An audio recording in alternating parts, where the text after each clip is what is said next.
gathered here in the struggle and the power. Spirits, draw near. Gathered here in the mystery of the hour. Gathered here in one strong body. Gathered here in the struggle and the power. Spirits, draw near. Once more. Gathered here in the mystery of the hour. Gathered here in one strong body. Gathered here in the struggle and the power. Spirits, draw near.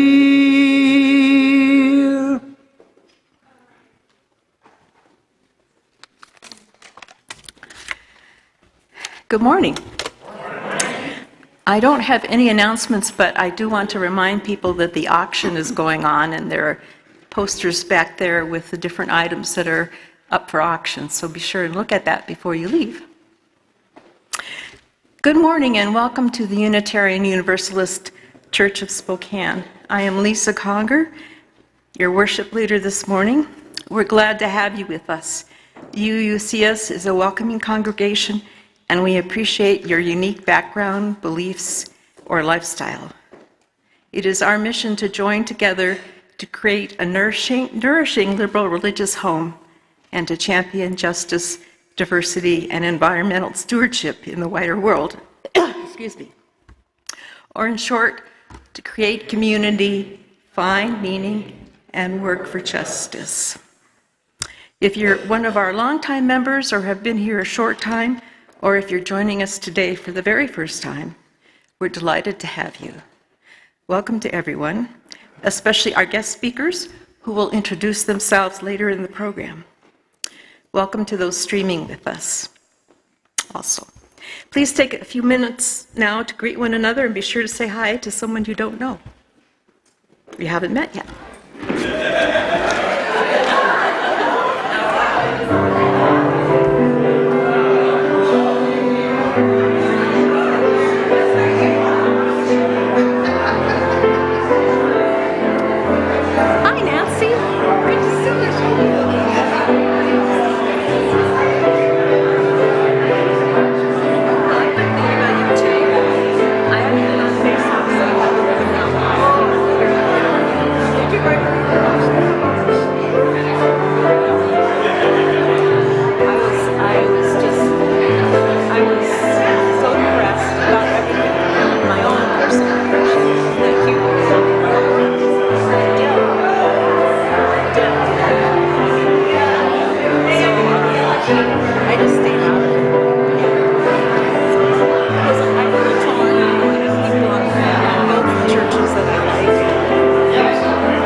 We'll have a chance to talk and greet each other again after the service during the coffee hour.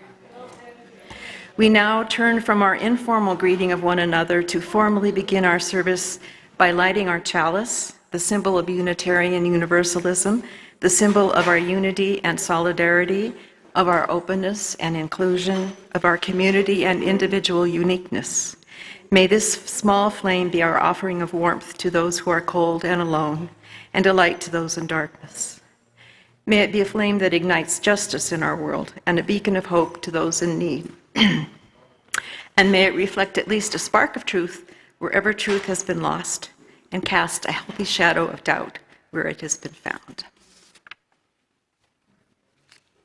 Thank you. I have been a member of this church since 1989. I found myself searching for a church home when I left the Episcopal Church many, many years ago. And these services where we get to meet some of the folks who come to our church and become UUs is wonderful. There are always a diversity of reasons, but also threads in common. This morning we will hear from 3 members of our congregation, Barbara Nelson, Shane Gronholz, and Jennifer Calvert. Shortly after I became a member of our UU church, I wrote this poem entitled, "Come As You Are." God's hospitality beckons through the doorway of discovery at the house of blessing. Wipe your preconceived notions on the mat of forgetting and step lively into the hall of love. There are no stairs to climb, no basement steps to fear. You are finally and fully here in God's house. You do not have to believe a certain way or act in a certain manner. Just be who you really are, and you will see God's face shining from the hall mirror. Welcome.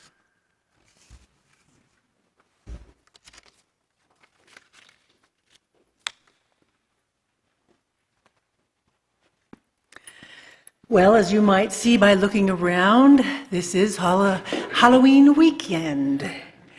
And that's a holiday I've loved since I was a little kid, but it also has some deeper meanings. I was doing a little bit of research on seasons and calendars recently, and I didn't know that at first, for many of the pagan peoples, there were 2 seasons, summer and winter. And winter starts with Samhain. It's spelled Samhain, but the pronunciation is Samhain. And that was considered the beginning of winter. And so here we are. Here we are at the beginning of winter. And because of all that, and because we do include earth-based religions in our services and our thinking, we're singing one of the few earth-based hymns that we have. It's called Lady of the Season's Laughter, and of course, the lady refers to the goddess. So please stand as you're willing and able to sing Lady of the Season's Laughter, number 51.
Each time we gather as a congregation, there are always those who are with us in our hearts and minds and who we want to wrap in our love and care.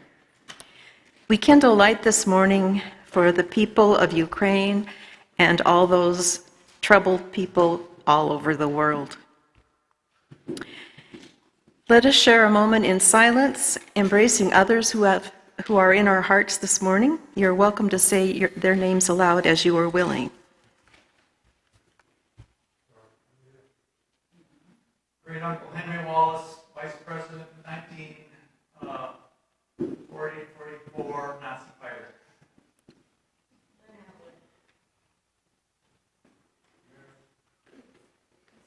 Those named aloud and those remembered in the silence, and all those who are suffering elsewhere in our world this hour, behold in our community of compassion.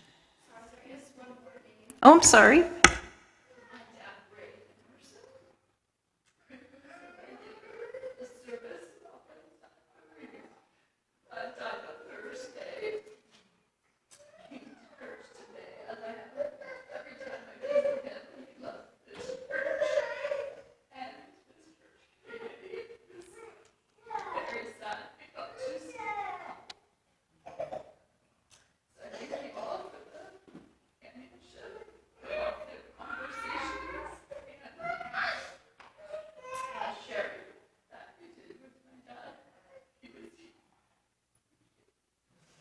Thank you. We're sorry for the loss. We now gratefully give and receive this morning's offering, which sustains this community and its mission to the larger world.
Actually, I want you to join me in some more applause for Maura. Do you know that she joined us on Halloween Sunday last year? She's been with us a year, so thank you, Maura.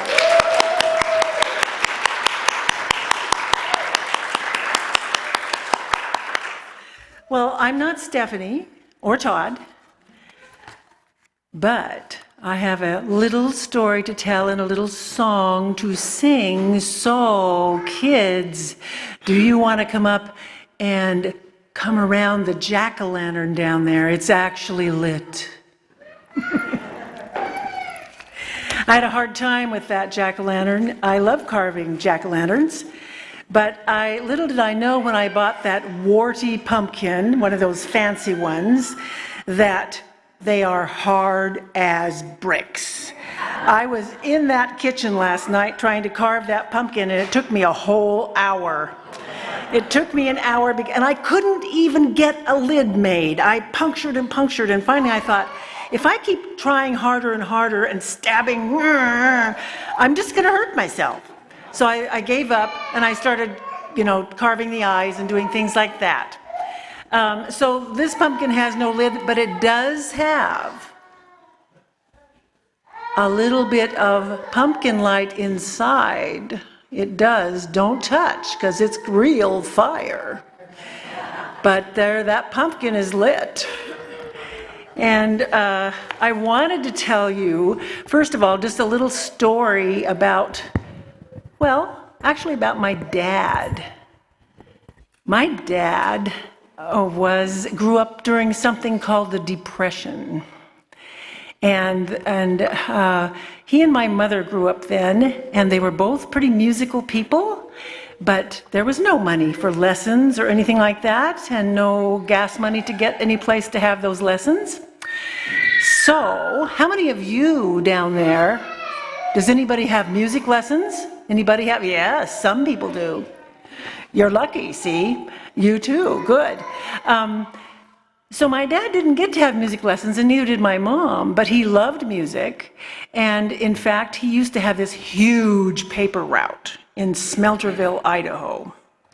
And he would get up at 4 in the morning to do that paper route before he went to school, and he was about 10. And of course, this was to help earn money for the family. And so he didn't get the money. He brought it home, because they needed it. And he had this huge amount to do on his bicycle every day. And I think he had to come home and, stock up with some more papers before he went out for the next round, all that kind of thing. And in those days, sometimes they gave prizes to people for being the best paper carrier or something like that. And my dad got one of those prizes. And he was able to choose from a number of things. And he chose this little button-keyed accordion, sometimes called a concertina. And it, you go like this, and those little buttons on the side, and he would play that. And he played the harmonica by ear. And he also taught me how to sing songs. I still remember being on his lap as a pretty tiny kid and learning to sing Silent Night. But he also taught me this pumpkin song I'm going to teach you today. And I think the words are going to be up on the screen there so that everybody can sing it. Yes, this is time for all ages, by the way. So I will sing. Here's what I would like to do. I'm going to sing one line, and then I'm going to have you sing it back to me, okay? Here's the line. Jack-o'-lantern, jack-o'-lantern, you are such a funny sight. Here we go. Jack-o'-lantern, jack-o'-lantern, you are such a funny sight. As you sit there in the window looking out at the night. As you sit there in the window looking out at the night. You were once a yellow pumpkin growing on a sturdy vine.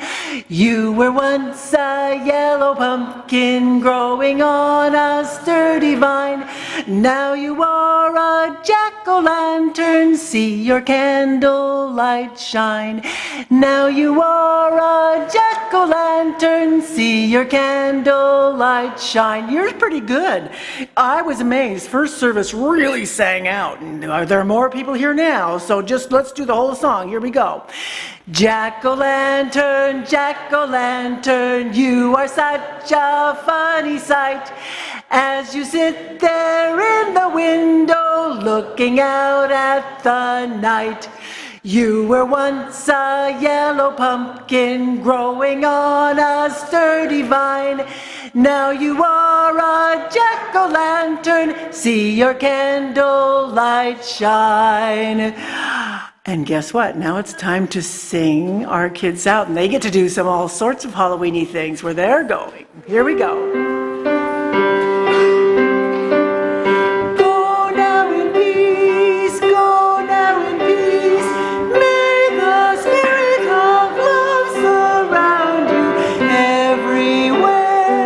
Everywhere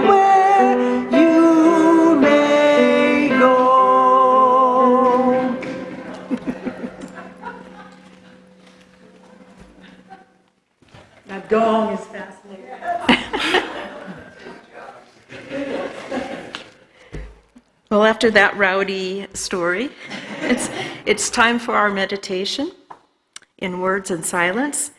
Please find a comfortable, receptive posture and take some deep breaths. Close your eyes if you wish as I lead you into silence with this poem by Tohoyohiko Kagawa. I hope that's correct. A prayer. I want to be ever a child. I want to feel an eternal friendship for the raindrops, the flowers, the insects, the snowflakes. I want to be keenly interested in everything, with mind and muscle ever alert, forgetting my troubles in the next moment. The stars and the sea, the ponds and the trees, the birds and the animals are my comrades. Though my muscles may stiffen, though my skin may wrinkle, may I never find myself yawning at life.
Our reading today is in the back of the hymnal, and it is a quotation from Albert Schweitzer.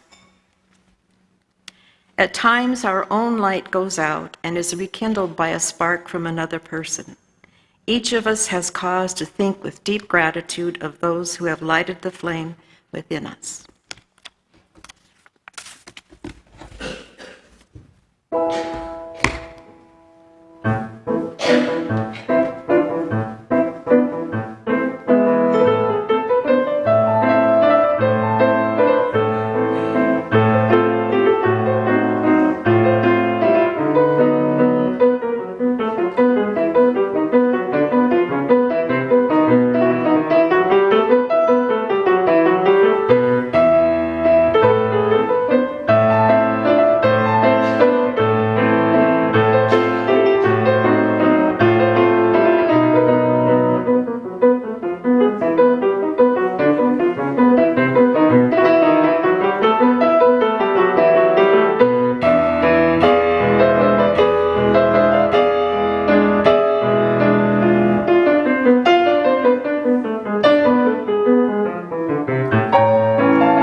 Thank you, Mara.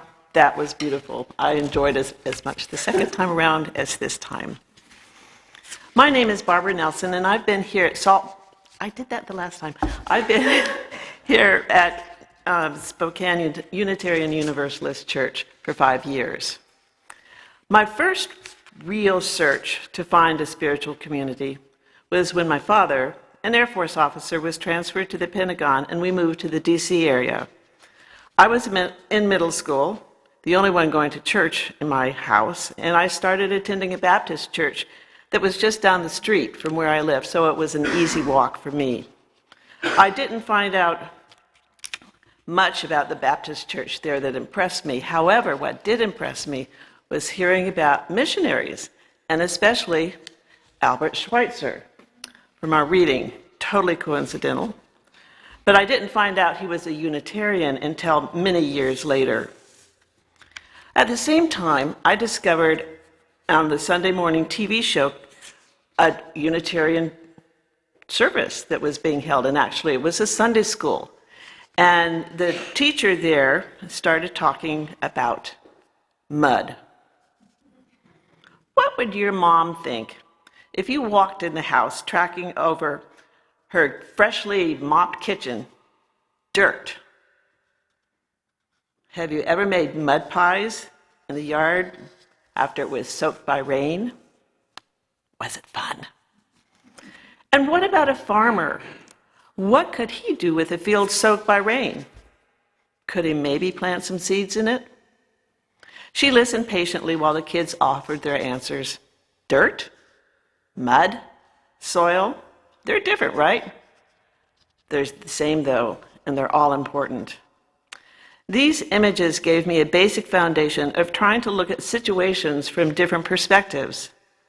This lesson stuck with me all these years. Looking at situations from different perspectives is a challenge, easier to do it sometimes rather than other times, especially now. I started going to the Episcopal Church when we moved to Hawaii. I enjoyed the music and honestly the liturgy, but even though I didn't buy it all. When my children were small and we were living in Federal Way, I helped run a vacation Bible school in the Federal Way Episcopal Church, and I was on the Bishop's Committee. However, even then, I considered myself spiritual but not religious. And when I stopped attending after my divorce, only one couple from that congregation reached out to me. I felt abandoned. Eventually, I started going to Saltwater Unitarian Church in Des Moines, and I found enrichment and friendship. I became a lay reader, and I joined the chalice circles, which are small discussion groups in people's homes. In 2013, an earthquake struck in Haiti. My career in emergency management made me want to go, but I knew I didn't have the right skills at the time. However, a year and a half later, I went there with a group of UUs from around the country. Our goal was to support, not tell them what to do. On our way up to the Central Plateau, we passed an Albert Schweitzer hospital. And people in the bus started talking about how much Albert Schweitzer impacted their outlook on life. And when we got up there, a community of hardworking Haitians were found building villages in the Central Plateau, creating a new life for themselves. I was fortunate enough to go to 2 more times as trip leader for the Unitarians. And on those trips, I saw firsthand the demanding work the local Haitians did every day to build villages. They grew their own food. They dedicated themselves to creating a better life for their families. My last trip included members from Saltwater Unitarian Church, including the minister. I was excited to see how much progress the villagers had made. I thought about that lesson from the UU Sunday School class so many years ago. Dirt transformed into soil by water, growing food and nourishing communities. In 2017, I retired and moved to Spokane. 2 days after moving here, I attended my first demonstration at the Gathering Place. I listened to one of the speakers there and thought, wow, his oration style sounded like a Baptist minister. Go figure. Those of you who may not know, he once was. And when it was over, I found Todd, and I introduced myself to him, and he greeted me with a huge hug. And he said, I heard you were coming. Welcome. I've made a purposeful effort to get to know folks here. I became involved, made friends. It felt like the right place to be. Then a different kind of earthquake came. The UUA in Spokane, the GAUUA in Spokane, right here. I remember sitting in sessions and wondering, was I in the right place? Was I missing something? What is woke? Was I woke enough? Then something about a book Todd wrote. Who even had had time to read it? And they did what to Todd? I was incensed. This was and is not what I believe being a Unitarian is all about. The shockwaves are still reverberating throughout the country and the UU community. Then the pandemic hit. The empty chairs, no choir, a lone pianist, a lay reader watching Todd in the sanctuary. It was hard on all of us, but a fraction of how difficult it must have been for him. The double, let me get it. I've lost my page, okay. But the double whammy was really hard on our whole community. And it was really hard watching Todd standing here alone. We had a pianist there, lay reader, and that was it. He was speaking to an empty audience. Not really totally empty, because we know that people have been listening to him all this time from around the country. So, slowly we came back. Slowly we were able to grow our community here in the congregation, sitting here. It's not as crowded as it was, but we know also that there are a lot more people watching online. And I just knew at that point that this is where I belong.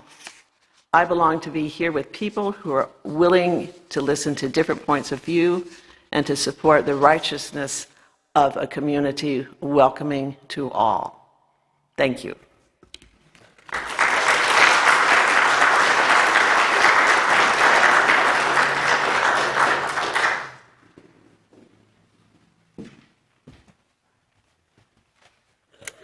Good morning.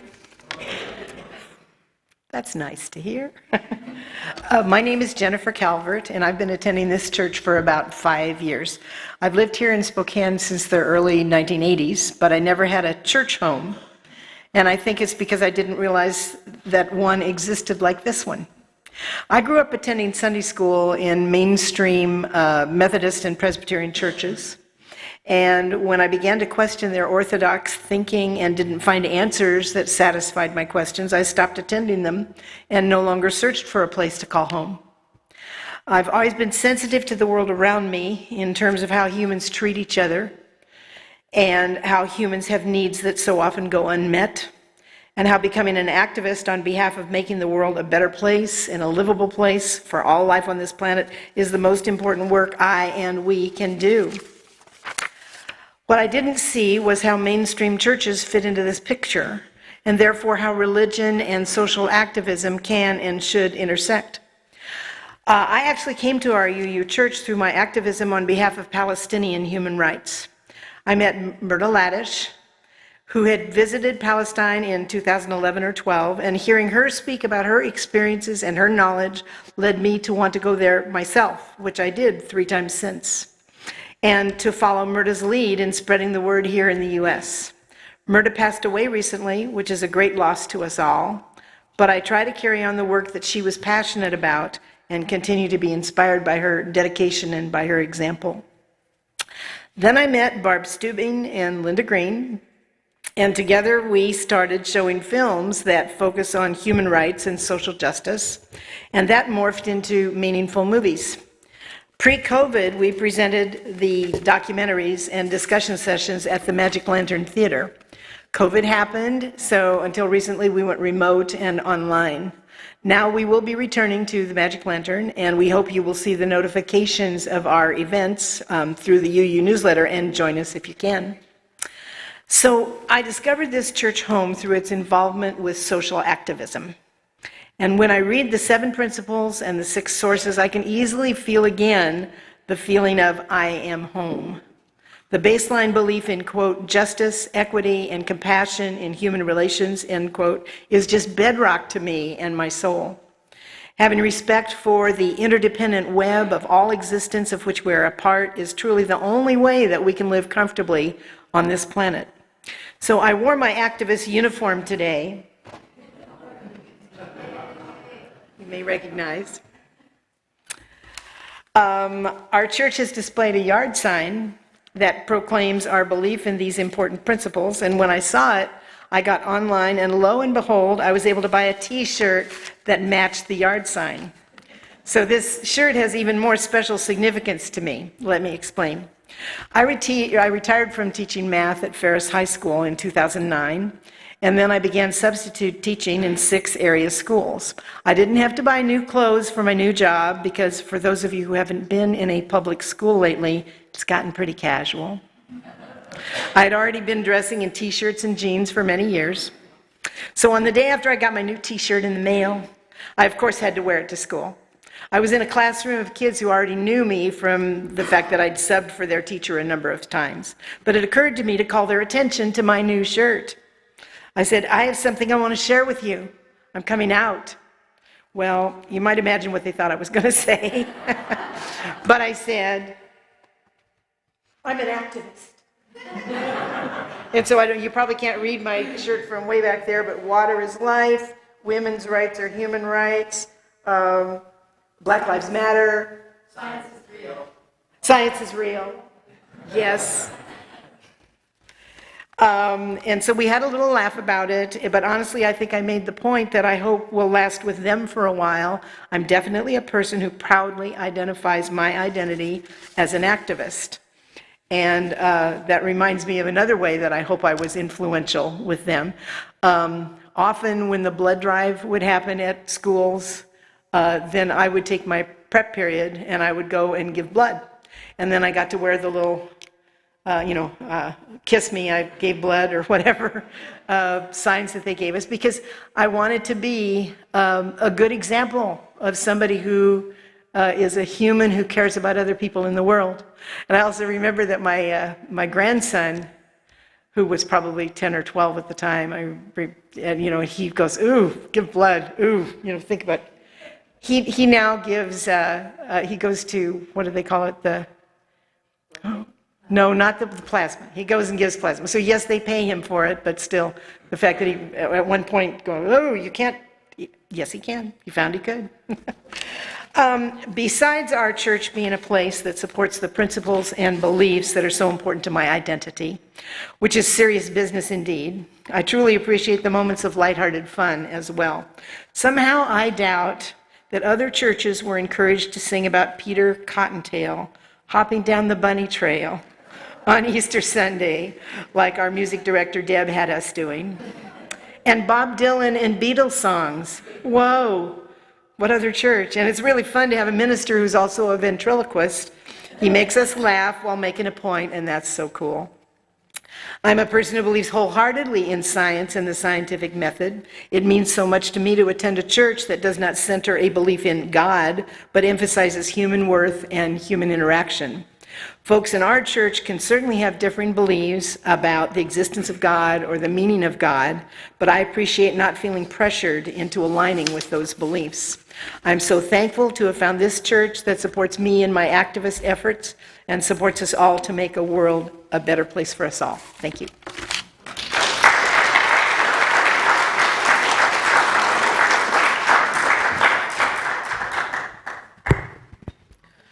I'll try to not be as loud as I was the first time.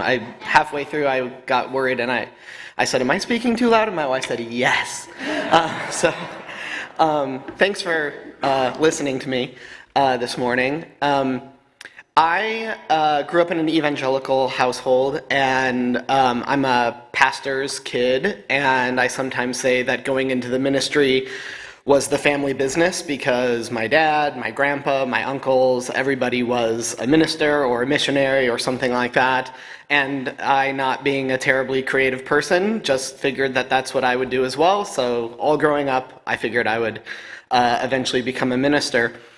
It's an interesting experience speaking about this today because I don't know how many people here can relate to this, but especially like in youth group, it was kind of a meme that you would share your testimony, and the testimonies all sort of sound the same. The content is a little different, but they all sort of have the same pattern. Even if you grew up in a sheltered evangelical home, you somehow had to craft your testimony so somehow you were on the wrong track and you did wrong and all these things, and then you found Jesus and now everything's been great. So I did that too, but so now I can, tell a different story, but I can at least be honest about it. Eventually I went to Whitworth, and I was studying Christian theology. I started taking philosophy classes. I was a big fan of C.S. Lewis's nonfiction writing, and by the way, I still admire C.S. Lewis. He's a fantastic writer. But given that, C.S. Lewis has a bit of a philosophical bent, and so my mom had said, you ought to take a philosophy class. I think you'd like it. So I did, and I did like it. I loved it. So I just kept taking philosophy classes as electives, and when I was close to graduating, I realized, I'm close to a major, so I might as well just finish that major out. So I double majored in philosophy and religion. Towards the end of my college career, I started to have serious doubts about the, inerrant word of God. When I was talking to people at that time, I sometimes got the sense that people were thinking, oh, it's those philosophy classes, wasn't it? But it wasn't actually. It was my theology classes and my Bible classes. It was particularly this one class, Paul's Letters. And that was taught by Roger Morlang, who I still have a ton of admiration for. And one thing about Roger's classes is he incorporated a lot of the history and context behind the writing of the Bible. So we learned a lot about Paul the man, and it's a little bit weird because it's not as though I didn't know this. Like, it's not a secret. It's not something they try to tell you that the Bible wasn't written by humans. So I knew that, but somehow learning about his life made it dawn on me in a way it hadn't. Like, wait, this was just a guy, like, just writing letters. He didn't know he was writing the Bible, and now we tie ourselves in knots poring over these words. What word did he use here? What did it mean? Oh, he used the same word in this other context, so he must have meant this. He didn't expect people to do that. He was just writing letters to people he knew. And so that was sort of the thread that, got pulled, and so my sort of, progression of doubt just sort of went from there. It's interesting. I was actually having coffee with City Councilman, Council President Brian Beggs, and he also took a class with Roger Morlang when he went to Whitworth, and he had almost the exact same experience. I thought that was so interesting. I also had a good friend, Matt, who now blames his staunch atheism on me, and he was in that class with me, and we were having very similar experiences, and he came here, actually. I had never even heard of Unitarian Universalism, but he was like, I'm going to go check out this church thing. I don't really know what it is, and so he went, and afterwards I asked him how it was, and he was like, it was good. It was a little weird, though. They sang, "You're a mean one, Mr. Grinch," and I was like, oh, that is kind of weird. But now, being here and knowing Deb, that kind of makes sense, actually. So then we were, my wife and I were 12 years in Colorado. We had Max. Then we moved back here about 4 years ago. And we hadn't been going to church for a long time. And we didn't have that sense of community that church often gives you. I wasn't particularly interested in coming here, but Stephanie wanted to check it out, so she came, and she came back and she was like, I think you'd really like it. The pastor's really cool, and I think you'd kind of like his whole vibe. So I came the next week, and indeed, I really did like it. So when I came here, I discovered a community of intellectually curious, intellectually humble people who are willing to question, to learn, to revise, to doubt, and I really appreciated that. What I had always had such a hard time with conventional religion was the certainty. And when I had started to doubt in earnest, and I would talk to other people and say, I'm having these questions, I'm having these doubts, they'd say, oh, you know, it's good to question, it's normal to doubt. But I knew that there was this unspoken caveat, as long as you ultimately come back to the one true faith. And so I appreciate here, you know, questioning means actually questioning, and you risk actually discovering maybe I'm wrong about this. And so I appreciate that this is a place where you can do that safely and sincerely. I love that every morning or every time we meet, we say, may this flame be a spark of truth wherever truth has been lost, and cast a healthy shadow of doubt wherever truth has been found. And I've always loved this quote on a related note from the philosopher Bertrand Russell. By the way, somebody spoke with me after the first service and said, you know, I was a Methodist, and when I was in college, I saw this book by Bertrand Russell called Why I'm Not a Christian, and I read it, and that's why I'm not a Christian anymore. I thought that was hilarious. Anyways, Bertrand Russell says, the whole problem with the world is that fools and fanatics are always so certain of themselves, but wiser people are so full of doubts. Ultimately, though, the reason I'm a UU is because of all of you, and the community I've found here, and the support and encouragement I've gotten from all of you, so thank you.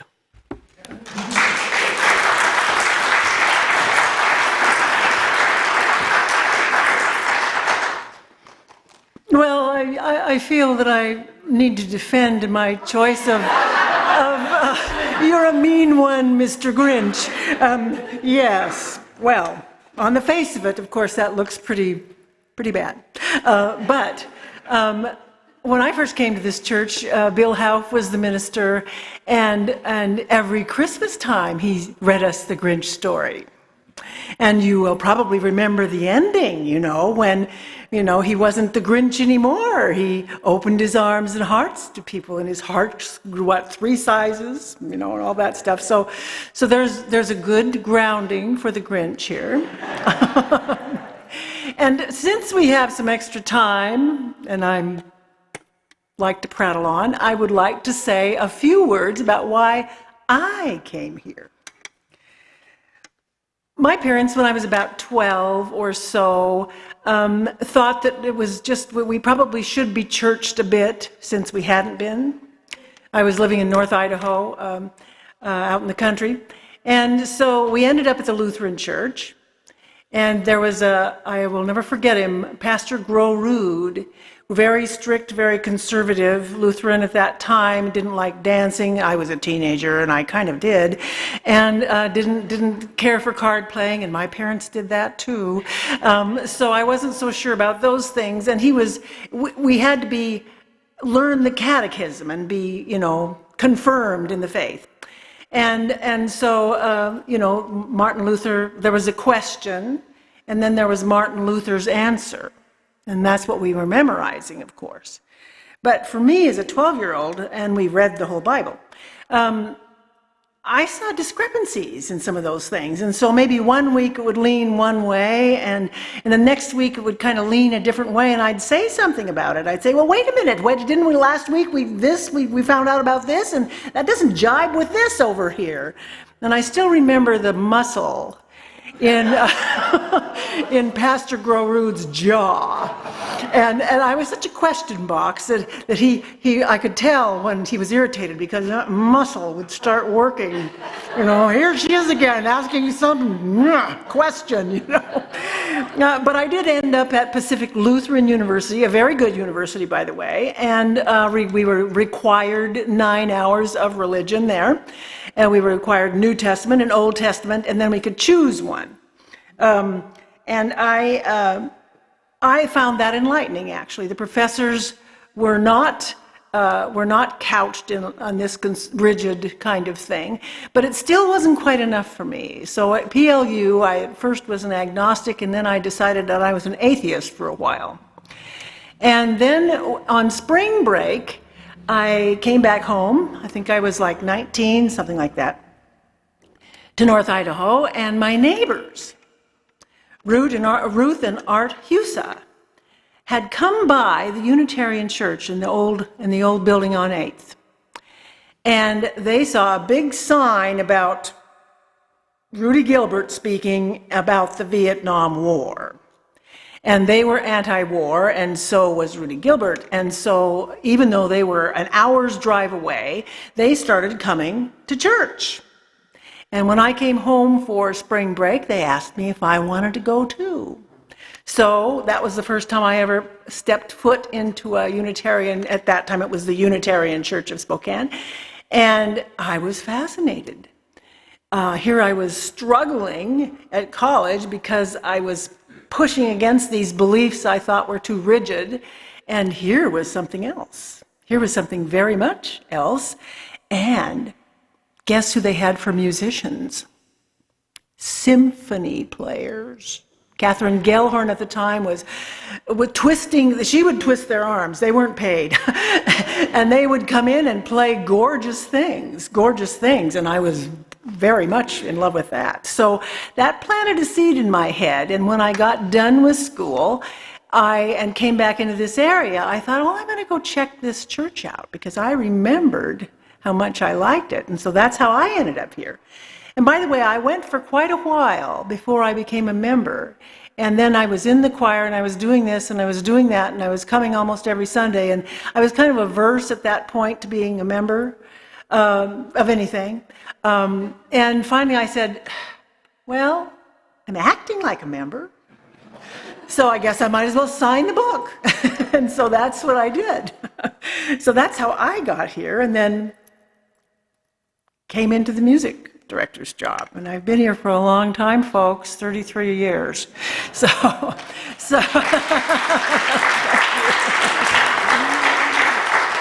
now I'd like you to stand and sing one of our hymns that I think is wonderful. The tune is Finlandia. It's called We Would Be One, and I think it embodies so much about membership here. So please stand and sing it with me.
Our benediction is by Dag Hammarskjöld.